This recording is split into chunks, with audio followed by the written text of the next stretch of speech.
Oi, pessoal! Meu nome é Caroline, eu sou enfermeira e atualmente sou mestranda do Programa de Pós-Graduação em Ciências da Saúde, mestrado profissional da Universidade Federal do Tocantins.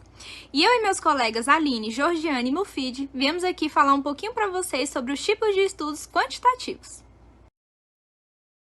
Então, pessoal, por que fazer pesquisa, né? Por que a gente busca, por que a gente quer responder algumas questões que aparecem no nosso cotidiano? A pesquisa, ela vem para trazer o conhecimento, para saber o funcionamento das coisas, e a partir daí, a gente conseguir fazer o uso do conhecimento que foi adquirido através do estudo, né?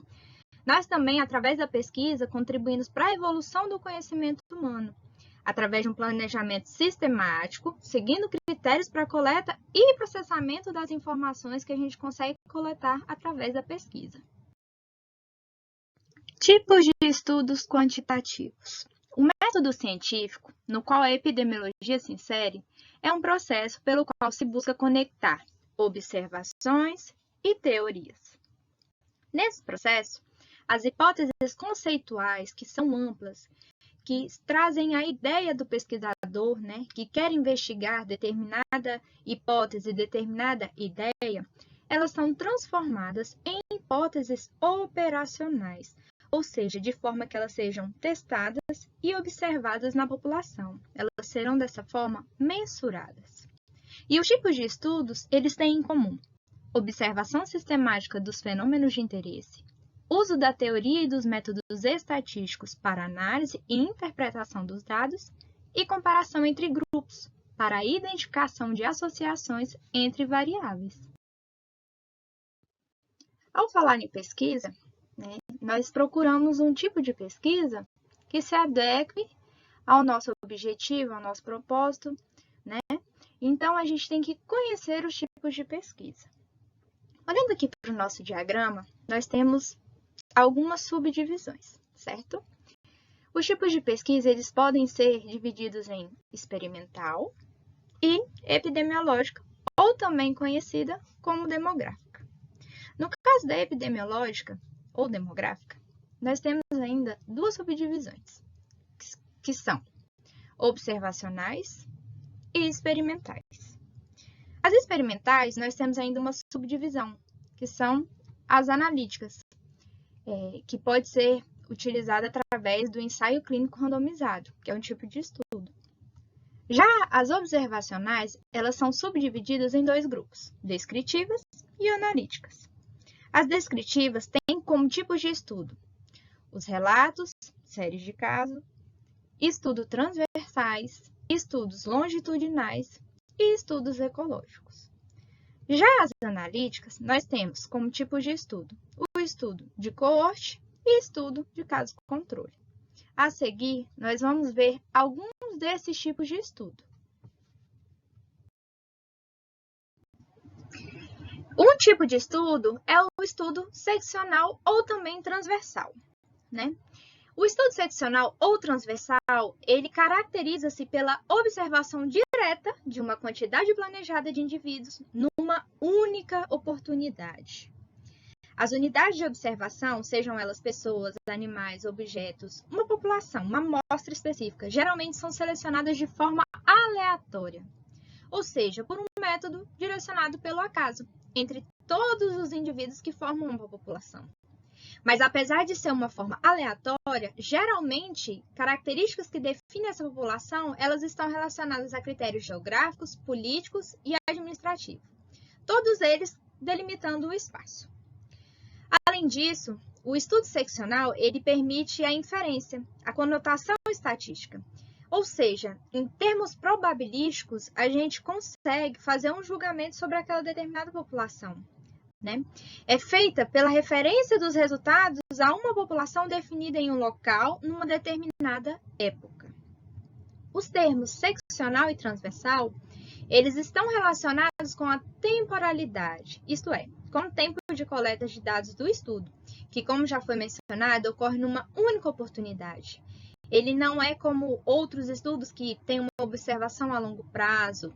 Não, ele acontece num único momento com aquela população definida. E ele é um excelente estudo de prevalência, para verificar identificar um determinado comportamento de doença numa população específica, certo? Aqui nós temos um exemplo de estudo transversal, intitulado Fatores de risco associados à desnutrição em pacientes hospitalizados. Esse estudo foi realizado em 3 hospitais públicos de Manaus, em pacientes internados. Neste caso, os dados foram coletados num único momento com cada paciente.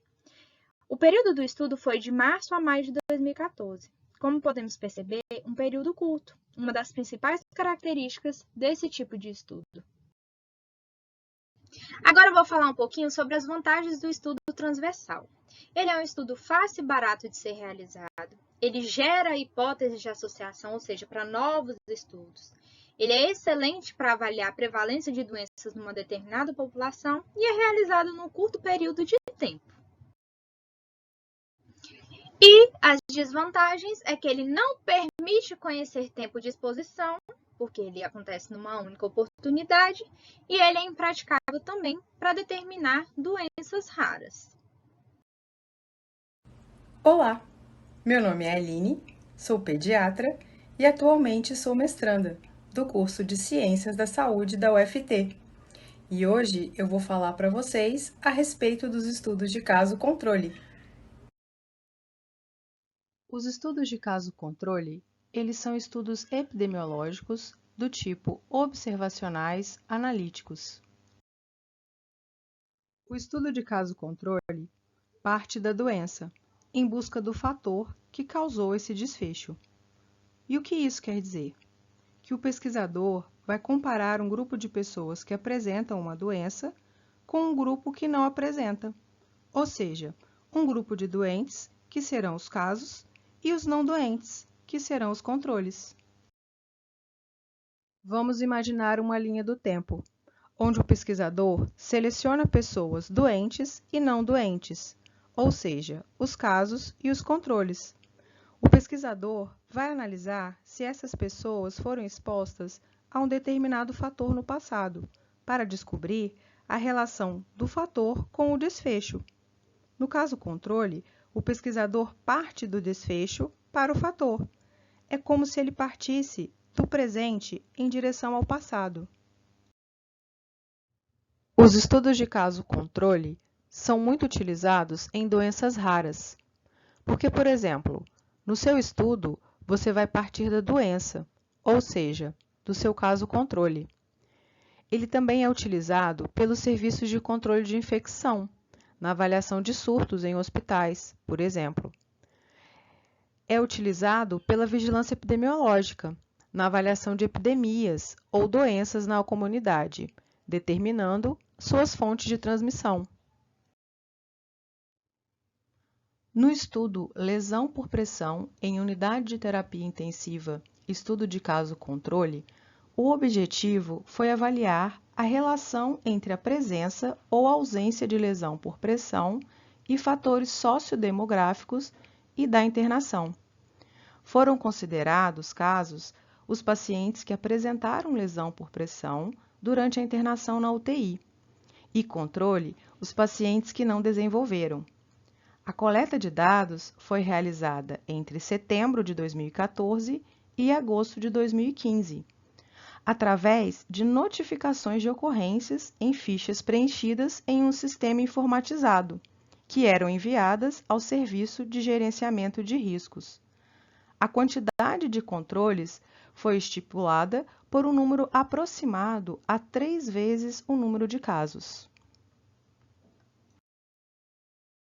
Dentre as vantagens, destacamos o fato de serem um estudo fácil e barato de ser realizado.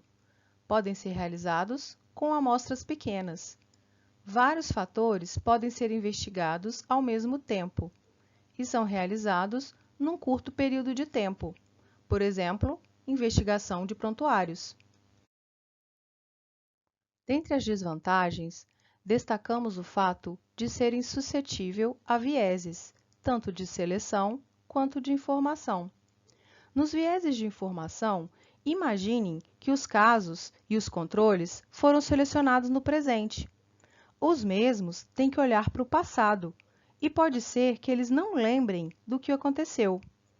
No viés de seleção, será que os doentes são comparáveis com os não doentes? Será que não existem outras variáveis que possam estar pesando nas minhas associações? Também temos uma dificuldade para assegurar a sequência correta de eventos, e eles não permitem avaliar as incidências. Olá, eu sou Georgiane Leal, sou cirurgiã dentista e mestranda do Programa de Pós-Graduação em Ciências da Saúde da Universidade Federal do Tocantins. Agora vamos falar de estudos de coortes. Os estudos de coortes são classificados como estudos observacionais do tipo analíticos.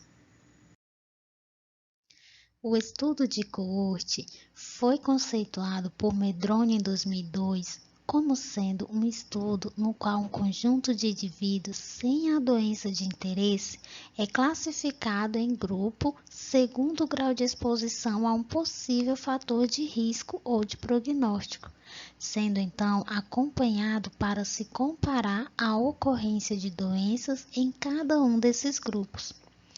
Então, este tipo de estudo seria perfeitamente aplicado se eu quisesse, por exemplo, investigar se o risco de desenvolvimento de um câncer de pulmão é maior em pacientes fumantes.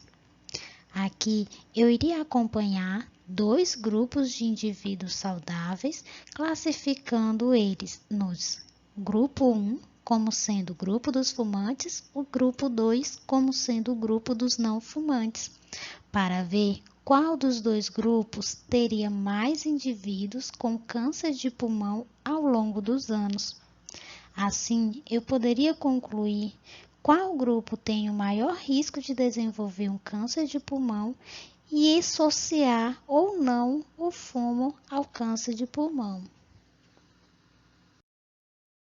Para a realização de estudos de coorte, temos 3 etapas fundamentais.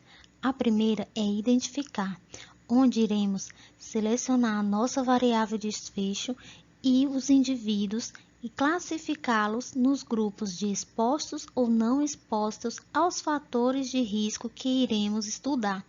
A segunda etapa é observar. Nesta etapa, iremos acompanhar esses grupos por um período de tempo, para que possamos avaliar o desenvolvimento ou não da doença. Na terceira etapa, iremos comparar, é onde faremos as análises comparando o risco de surgimento da doença entre os grupos de expostos e não expostos. Com relação aos segmentos da pesquisa, o estudo de coorte pode ser classificado em estudo não concorrente ou retrospectivo, ou ainda chamado de históricos, onde todas as informações sobre a exposição e o desfecho já ocorreram antes do início do estudo, e em estudos de coorte concorrentes, ou também chamados prospectivos. Nesses estudos, a exposição pode ou não já ter ocorrido, mas o desfecho ainda não ocorreu. Nessa classificação, vemos então que os estudos de coorte não concorrente são mais fáceis e mais rápidos de serem executados, pois os dados já estão prontos em bancos de dados ou em registro de dados, como por exemplo em prontuários. Os estudos de coortes prospectivos geram um custo mais elevado e um tempo maior de estudo, pois pelo desfecho ainda não ter ocorrido, deveremos acompanhar esses grupos por um longo tempo até que ocorra o desfecho. Aqui nós vemos um exemplo de um estudo de coorte. Neste artigo, onde utiliza dados do ELSA Brasil, avaliou-se o consumo de carne vermelha processada com uma resistência insulínica e diabetes. O ELSA Brasil é uma iniciativa do Ministério da Saúde que objetiva identificar a maneira como diferentes fatores agem na predisposição para a hipertensão e para o diabetes. É um estudo longitudinal multicêntrico a nível nacional e mais conhecido. Ele acompanha cerca de 15 mil pessoas entre 35 e 74 anos de idade. Estas pessoas serão acompanhadas e monitoradas durante mais de 2 décadas. As vantagens do estudo de coorte são discernir as relações temporais entre a exposição e o desfecho pelo fato de a exposição proceder ao desfecho, podendo avaliar a causalidade, examinar múltiplos desfechos para uma determinada exposição, calcular taxas de doença em indivíduos expostos e não expostos ao longo do tempo, por exemplo, taxas de incidência e risco relativo, permitir que várias exposições possam ser avaliadas em um mesmo estudo e investigar exposições raras. As desvantagens do estudo de coorte são ineficiência para o estudo de doenças raras e aquelas com longos períodos de latência. Geralmente são estudos caros e difíceis de operacionalizar. A perda de participantes ao longo do segmento pode comprometer a validade dos resultados e é suscetível a vieses de seleção e preconceitos de memória ou viés de informação, e ainda teremos menos controle sobre as variáveis estudadas. Agora veremos os estudos ecológicos. Os estudos ecológicos também são classificados dentro dos estudos observacionais, porém são do tipos descritivos. Medrônio conceitua os estudos ecológicos como sendo estudos em que a unidade de análise é uma população ou um grupo de pessoas que geralmente pertencem a uma área geográfica definida, como por exemplo um país, um estado, uma cidade, um município ou um setor censitário.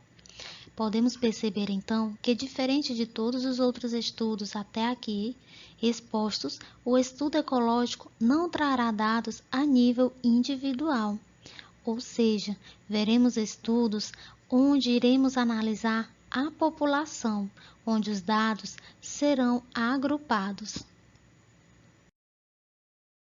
Logo, os estudos ecológicos frequentemente utilizam bases de dados de grandes populações, avaliam como o contexto social e ambiental afetam a saúde de grupos populacionais, gera e testa hipóteses etiológicas a respeito da ocorrência de determinada doença, avalia a efetividade de uma intervenção na população e ajuda a identificar fatores que merecem uma investigação mais detalhada, podendo estes ser realizados por outros tipos de estudos. Este artigo, com o objetivo de descrever as prevalências de baixo peso e aleitamento materno exclusivo em crianças de 0 a 6 meses na atenção básica no ano de 2017, representa um exemplo de estudo ecológico observacional descritivo. Ele utilizou a base de dados do Sistema de Vigilância Alimentar e Nutricional, o SINVAN, e comparou com as estatísticas populacionais do IBGE. Os resultados foram plotados em mapas por unidade de federação e em tabelas. Dentre as vantagens dos estudos ecológicos, podemos citar a capacidade de gerar hipóteses, permitir observar a variação na exposição média entre as diferentes regiões, ter simplicidade analítica, permitir medir a exposição no nível ecológico e ter baixo custo com rápida execução. Entre as limitações do estudo ecológico, temos a chamada falácia ecológica, conhecido também como viés ecológico, que é quando há uma inferência causal inadequada sobre os fenômenos individuais na base de observações dos grupos populacionais, pois uma determinada associação verificada entre variáveis no nível agregado não necessariamente significa que exista no nível individual. Há também a dificuldade de disponibilidade de informações relevantes, visto que esses estudos utilizam bancos de dados. Dificuldade de controlar os potenciais fatores de confundimento e os dados provenientes de diferentes fontes também podem significar a perda na qualidade de informação. Olá! Eu sou Moufid Abdelaziz, profissional de Educação Física, estudante do curso de mestrado em Ciências da Saúde da Universidade Federal do Tocantins. Hoje nós vamos abordar um pouquinho mais os estudos quantitativos e o tópico de agora vai ser estudo clínico randomizado. É muito importante ressaltar que o ensaio clínico randomizado é o padrão ouro dentro das pesquisas quantitativas. Ensaio clínico randomizado. O estudo clínico randomizado é uma das ferramentas mais poderosas para a obtenção de evidências para o cuidado da saúde. Apesar de algumas possíveis variações, baseiam-se na comparação entre duas ou mais intervenções, as quais são controladas pelos pesquisadores e aplicadas de forma aleatória em um grupo de participantes. Aqui, neste diagrama esquemático de um ensaio clínico randomizado, temos o exemplo básico de como funciona o ensaio clínico randomizado. A população amostra no círculo, as exclusões que é o piloto, o projeto teste, onde você faz a prática exemplar de como você vai fazer o seu ensaio clínico randomizado. Também temos a randomização, que nada mais é intervenção-tratamento, o grupo que vai receber o tratamento efetivamente falando, e o grupo controle que recebe um placebo, a medicação ou tratamento que não tenha, vamos dizer assim, o medicamento dentro daquela fase de tratamento. Pós definição desses grupos, de 2 ou mais grupos, nós temos o grupo com doença ou sem doença, e no caso do controle também vamos ter o grupo com doença ou sem doença e as conclusões com relação à pesquisa. Este é um gráfico adaptado de Hurley et al. Aqui nós temos um modelo de artigo em estudo clínico randomizado. O Programa Nutricional Cardioprotetor Brasileiro para a Redução de Eventos e Fator de Risco na Prevenção Secundária para Doenças Cardiovasculares, Protocolo de Estudo. O Programa Balance consiste em uma dieta prescrita guiada por recomendações de conteúdo nutricional das diretrizes nacionais brasileiras, usando uma estratégia de educação nutricional única, que inclui sugestões de alimentos acessíveis. Além disso, o programa se concentra no acompanhamento intensivo por meio de visitas individuais, sessões em grupo e ligações telefônicas. Nesse ensaio, participantes com 45 anos ou mais de qualquer evidência de doença cardiovascular estabelecida serão randomizados para grupos balance ou controle. Os do grupo balance receberão as intervenções do programa acima mencionados, enquanto os controles receberão orientações genéricas sobre como seguir uma dieta com baixo teor de gordura, baixo teor de energia, baixo teor de sódio e baixo colesterol, a fim de atingir a nutrição brasileira. Recomendações de diretrizes. O resultado primário é um composto de morte, qualquer causa, parada cardíaca, infarto agudo do miocárdio, acidente vascular cerebral, revascularização do miocárdio, amputação por doença arterial periférica ou hospitalização por angina instável. Um total de 2.468 pacientes serão inscritos em 34 locais e acompanhados por até 48 meses. Se o programa Balance diminuir eventos cardiovasculares e reduzir os fatores de risco, isso pode representar um avanço no cuidado de pacientes com doenças cardiovasculares. Algumas das vantagens do ensaio clínico randomizado. Processo de atribuição aleatória de intervenção. O que é isso? Através de um sorteio, os pacientes ou voluntários são selecionados por grupos de tratamento ou não. O tratamento em vários níveis. O voluntário, o pesquisador e a equipe de avaliação não têm acesso aos dados de quem está sendo avaliado, tratado ou pesquisado naquele estudo. Então, isso faz com que a interferência externa no estudo seja mínima. O estudo base para justificar a utilização de qualquer tratamento. Então, quem busca tratamentos com seres humanos, de maneira geral, vai usar o estudo clínico randomizado. Limitações. Tem como característica a longa duração, por consequência, um alto custo de aplicabilidade. Indivíduos que não aderem às intervenções, que muitas vezes não fazem o tratamento como recomendado, e a grande existência de dropout, né? O que mais é que as pessoas desistirem por completo da pesquisa. Aqui nós temos a nossa referência bibliográfica para quem deseja consultar mais a fundo o tema. Muito obrigado.